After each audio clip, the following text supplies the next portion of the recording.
Welcome to my New Japan Pro Wrestling Strong Style Evolved review show. As I'll do the spoiler-free version first. You could start, if you're strapped for time, you could start at the KES versus Toru Yano Chuck E. T tag match and work your way from there. If you're really strapped for time, you could start at the Lion Mark LIJ 4v4 match and work your way back from there. And then, if God forbid, you can only see one match. For the love of God, please watch that tag match. That main event, the Golden Lovers versus Young Bucks match. Okay, and now, going on to the spoiler version of the review. So if you don't want to see any spoilers, click off now. Alright, as we'll start off with the opening match. 6-man tag, Roppongi 3K versus SoCal Uncensored. Was hoping this would go over well, but, Kazarian went for a springboard leg drop early on. And, fucked it up. Looked like his knee buckled up on him when he went to jump for the springboard. Hopefully he's okay. So happy for Scorpio Sky. That was one of my favorites of the early days of PWG. Like, the early, mid-2000s. He fucking killed it. I thought he killed it in this match. I'm sure this was just a one-shot, since they're kind of local. So SoCal won that in the Ring of Honor, guys. But, I hope they bring him back for more in their U.S. expansion. Moving forward, I'm sure they'll be doing more U.S. shows, and Show and Yo get the win after hitting the 3K on Scorpio Sky for the win. Oh, Show and Yo and Rocky Romero, of course, getting the win, as, hoping for a independent style 6-man tag match, to be honest, as this was worked more of a New Japan filler tag match. Really, nothing too crazy was happening. It did its job, though. Roppongi 3K looked good. Got the win, so you can't complain. There, Juice and David Finlay taking on Hiroki Goto, and Goto's the next match. Flamboyant Juice Robinson. What a shit nickname. My God. That's the best I can come up with there. Goto gets a busted lip within the first 5 minutes of the match. That sucks. That's always a shitty way to start off the match. And then jumping stunner from David Finlay Jr. on Geto for the win. All in all, a skippable match, to be honest. Really nothing extraordinary going on there. KES versus Toru Yano and Chuck E. T. Toru Yano's ring introduction was fucking great. I never realized, well, obviously, it being in Japanese most of the time, but it's fucking great. Just promoting his shit, that you can buy it on any of the shops. The DVD and the shirts and whatnot, God bless him.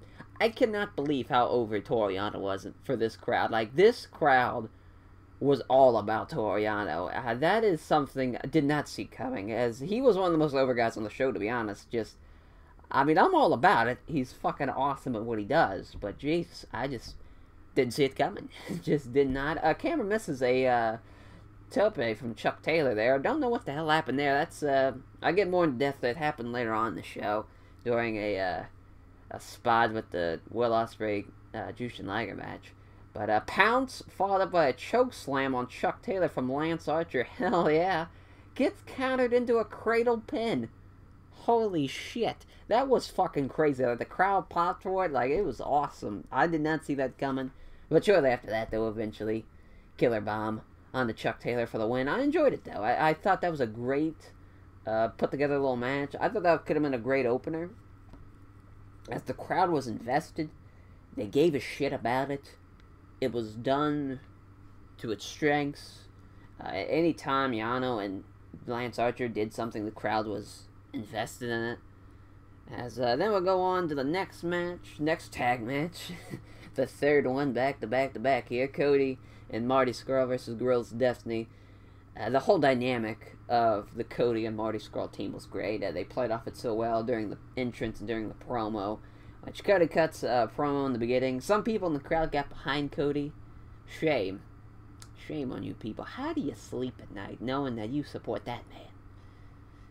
I don't understand. But Tonga Loa, though, does a counter promo, if you will. A good little promo from him, honestly. Words I never thought I'd say on this channel. But a decent match. Thought it went on a little too long, though. The crowd got away from it towards the end of it. But Crossroads on Tonga Loa for the win. For the team of Cody and Marty Scurll. Bullet Club is fine, of course. And just the whole fucking... Could have summed it up with the review of that match just with those 4 words. As the Lion Mark team versus LIJ 4v4 team, Hiromu, Bushi, Sanada, and Naito taking on Taguchi-san, Dragon Lee, Kushida, and Hiroshi Tanahashi. Go Ace. As Naito's entrance gear for this was fucking great. This man wore a cape with a suit like a fucking savage. Cheap shot from Sanada to start off the match, though, with a 2-on-1 attack early on. And then tags are made, and then comes Dragon Lee and Hiromu Takahashi. Fucking awesome. They could have just stood there the whole time, and I still would have thought it was great. God bless those two. As some great sequences throughout this match. Too many to even describe, to be honest, just to keep this review nice, short, and sweet here. As Destino onto Taguchi-san for the win for LIJ. Good shit, though. Best, in my opinion, the best undercard match of the show. But with that being said, it really wasn't a whole lot of great ones. But hey, listen, it's like being the best, second best person. You gotta count for something. As Rey Mysterio Jr. comes out, cuts a promo for the crowd, still hypes up that him and Liger will happen again sometime in the future. As also it does his little "I'm sorry, everyone, for tearing the old bicep." But either way, I'm kind of, I guess, doubtful that match will ever happen, because Liger, he's not a spring chicken here, people. He's 53 years old. Let the man rest in peace. Let him go into the sunset eventually. I mean, he's still awesome, as we'll talk about here with this Jushin Thunder Liger Will Ospreay match. As a weird camera shot right at the beginning of this, Liger's getting a drop kicked in the corner, and the fucking camera missed half of it. Don't know what's the deal here with this show. New Japan, I don't know if they didn't have their usual amount of cameramen, or the guy in the truck was a piece of shit.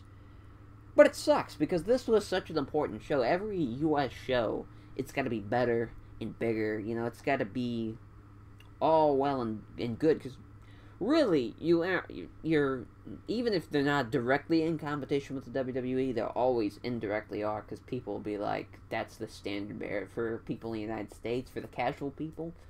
And that, it sucks. Because usually, in my opinion, they have some of the best camera work in the wrestling business. I love the way they shoot their matches, love the way they use their camera cuts. But this whole show, this was all over the place. They were off. I don't know what the hell's going on. But a Liger bomb, hell yeah. Just a 2 count, though. This is in 1996. As Ospreay tries to land on his feet after a top rope Hurricane Rana from Liger, but lands on his ass. Looked like he tweaks his ankle in the process, though, but the son of a bitch still does a Sasuke special right afterwards. God bless him. Ospreay goes for the 619. Cool little spot there. Like that a lot, paying homage and kind of being a cheeky little bastard with the Rey Mysterio Jr. teasing match. Ospreay hits a Liger bomb on Liger. Oh shit, and Liger kicked out. That was crazy. As Ospreay hits the Oscar for the win. Goddamn, though, I love this match. But I will say this, I love Jushin Thunder Liger to death. This man, I don't care how old he is, he's still the fucking man. So there's that. I will say, I pretty much love everything he does. That is probably his best singles match he's had since Hiromu Takahashi Best of Super Juniors, which that makes sense. I mean, he's up there. A great guy like Will Ospreay. It makes sense it's still a great match. Me personally, I still would have preferred the Rey Mysterio Jr. Jushin Thunder Liger match just because of the history, and it's been 22 goddamn years since that match happened. As, but time, it'll be 23 now, It'll be even more of a wait for the next one, if it ever happens.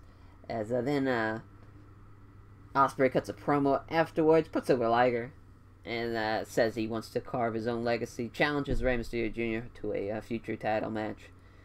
But then Marty Scurll attacks Ospreay from behind and removes Rey Mysterio's mask. That son of a bitch. Liger runs him off. I'm assuming that will build into Sakura Genesis. Scurll and Ospreay for the IWGP Junior Heavyweight title. As a highlight of the highlight video of Okada and Josh Barnett being on ESPN. That's a great idea. They kept calling Okada the New Japan Pro Wrestling Heavyweight Champion, and not the IWGP Heavyweight Champion. It just does a little quirky thing there, but it's just, that was funny. Okada wanting to show the guy, you know, they're like, can you do a move for us? And he's just like, Tombstone. And they're like, oh no, let's not do that. I thought that was a great little spot there. It's going to be tough to ingrain into the new people when promoting New Japan in the future about the little quirky things that New Japan does. But it's great that New Japan's getting a big United States media outlet like ESPN, though. I mean, I don't think they've ever been on ESPN, to my knowledge, before. Not on the previous New Japan show, and not during the Invasion tour back in 2011. So that's nice. They're getting... Because Mark Cuban, but he's a... I think he owns Access TV, or is it part owner of Access TV? And that kind of makes sense. They're going to be on ESPN since Mark Cuban is, if you don't know, he's an owner of the NBA franchise, the Dallas Mavericks. So, there's just that. Tag team match, though, going back into the action. Minoru Suzuki and Zack Sabre Jr. taking on Kazuchika Okada and Tomohiro Ishii. Anything Suzuki and Ishii did was fucking awesome. Everything they did, I was so hyped for it. That match has to happen in the future. At least for the Intercontinental title. I'm begging you, people. I'm begging you. But Zack and Okada sequences were great. That match I'll get into, of course, when the Sakura Genesis preview comes. The fuck you, Sabre, let's go Sabre chant. Hell yeah, that was a great little moment. Referee Marty Asami calls for the bell with Zack's submission hold on Ishii. Suzuki Gun gets the win. Post-match here, octopus stretch from Zack Sabre Jr. followed by those kicks to the back of the head. Jesus Christ. That will never not look brutal. That is brutal stuff there on Okada. That's going to be a crazy-ass match. A big announcement, though, before the co-main event was made.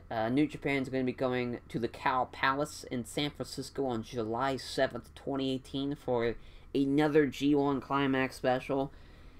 Holy shit. I think it's about time I booked myself a vacation. That is going to be the third U.S. show for New Japan in a year's time. The Cow Palace, for those who don't know, of course, a very famous venue as far as wrestling history or whatnot, but it's a 10,000-seat arena plus, you know, usually, depending on what type of events they do. They've done hockey in the past, they've done basketball, and they've done concerts. Just kind of depends on how they want to book that venue, because it's going to be close to 12 to 15,000 people. And that motherfucker will be sold out, that is for sure. As the co-main event, the IWGP United States Championship match of Hangman Page, the challenger, taking on Jay White, the champion. Red Shoes, our referee of hell yeah. Always nice to see the best ref in the goddamn business calling the action. Calling it right down the goddamn middle. A strike exchange to start off this match. I'm all about it. Love it. Jesus Christ. The German suplex on the apron. Fuck, that was brutal. Just the way they sold it, and the way he, Hangman Page just landed right afterwards, right on the floor. It looked safe, but still, it was violent enough to be like, Jesus, don't want to take that bump. As Saito suplex from Jay White in the ring to the floor. I was taking a drink while that happened, and I literally did a spit take. I did not see that coming. I was just like, holy shit, that should not have been done. That was very bad. That could have been very bad for old Hangman Page. Slingshot clothesline from Hangman Page. God, I love that move so much. Machine Gun Carl Anderson to do that a lot back in the day, and back working for New Japan, and every time you do it, I would lose my shit. It looks so awesome. One of my favorite moves in wrestling. It's kind of silly, the extra flip, but it looks awesome. It's like kayfabe-wise, it gets them a little bit more momentum. I don't know. I love it though. But the rite of passage is kind of into a Blade Runner. Awesome finish. Was a really good match. The crowd just never was into it, in my opinion. Thought that it should have been, I mean, that's what happens. It's a 9-match card. Way too many matches, in my opinion. This crowd got burnt out, and it felt like it got burnt out. At least in my opinion. Jay White gets the win here. In what may be his best performance. He did a lot of great shit here. This was, even though he probably had the better match with Omega, this, just as a sole performance of him, he did great. He did great stuff. Dave Finlay Jr. attacks Jay White from behind, challenges him to a U.S. title match at a Road to Wrestling Dutaku show on April 24th in Corkin Hall. Shows you how much faith they have in that match. That's going to be... no one's going to care. That's the main event. Now, a match that everybody cares about. The Young Bucks versus the Golden Lovers. No surprise, this was awesome. This was the best tag match of 2018 so far. A dream match for most people. This had a great build to it. Two teams just trying to be the best tag team in the world. It's a simple build, but when it's true, it's easy to pull off.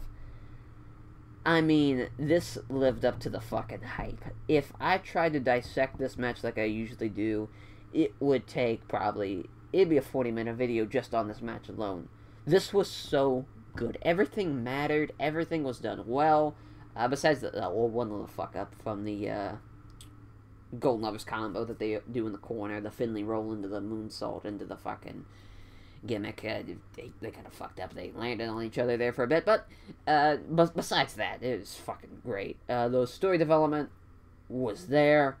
It was so good. There was awesome spots. There was something there for every type of fan. For an exhibition type of match, this was incredible, as it had a feel like it was important, but it also was like this is not just a one-off thing. It was put together to perfection.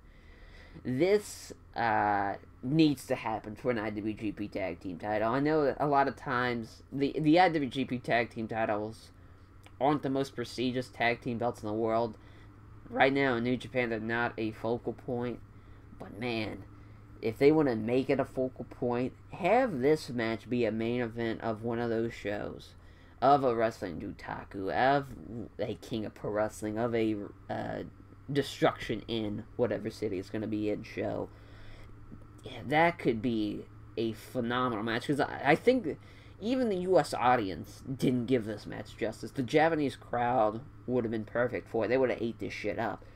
As this was just incredible. This was fucking awesome. Golden Trigger from the Golden Lovers as they get the win. My God, what a goddamn match. I can't say it enough. That was incredible. As that will do it for this review of Strong Style Evolved. Hope you guys enjoyed it as much as I did. As the next video will be the preview of Sakura Genesis, which is going to be happening on April 1st. It's going to be an April Fool's joke if old Zack Sabre Jr. gets the win over Kazuchika Okada. That's all I'm going to say. Take care, everyone.